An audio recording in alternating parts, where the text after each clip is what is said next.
វាចោលទៅ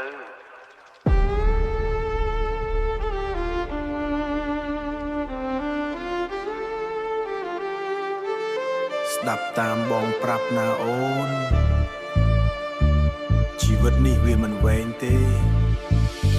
អតីតកាលដូចជាដុំថ្មធ្ងន់បោះវាចោលក្នុងទឹកទន្លេទៅខ្ញុំដើរទៅមុខមិនងាកក្រោយលុយក្នុងហោប៉ៅជាមិត្តល្អកុំឲ្យកំហុសមកចងជើងជីវិតនេះដូចជាការលេងគេ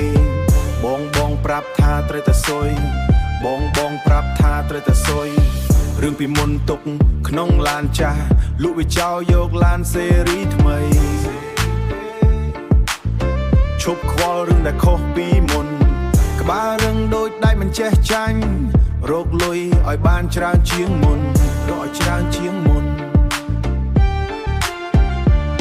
ឈប់ស្ដាយរឿងដែលហួសទៅបើភ្នែកមើលផ្លូវខាងមុខ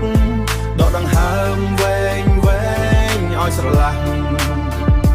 បោះចោលភាពសោកសៅចោលទៅយើងរស់ដើម្បីថ្ងៃស្អែកយើងរស់ដើម្បីថ្ងៃស្អែកឈប់ស្ដាយទៅណាមើលកញ្ចក់ឡានតែមួយផ្លែបន្ទាប់មកជន់កែឲ្យខ្លាំងផ្លូវលំឬផ្លូវជាតិក៏ដើរកុំឲ្យខ្មោចអតីតកាលតាមតន់ខ្ញុំរៀនពីកំហុសដោយរៀនច្បាប់មិនដែលចំពប់ជើងដដែលទេ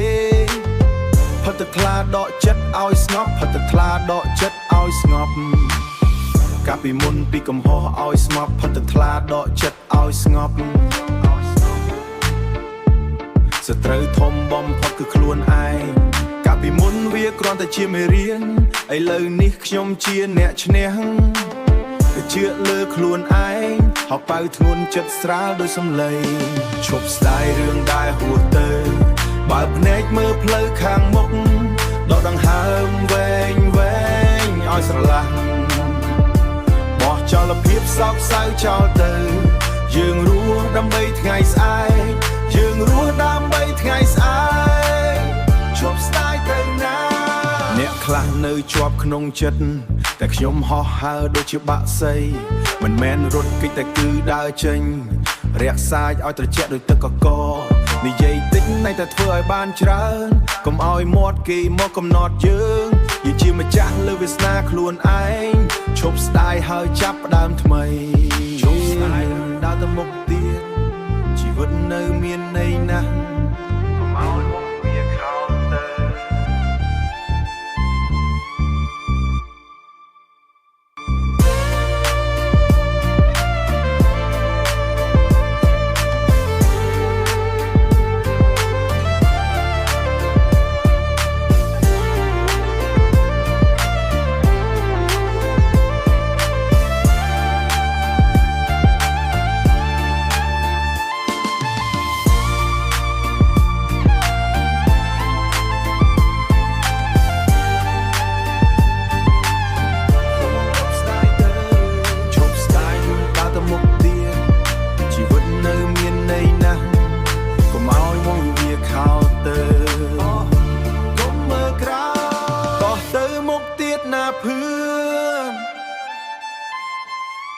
នឹងហើ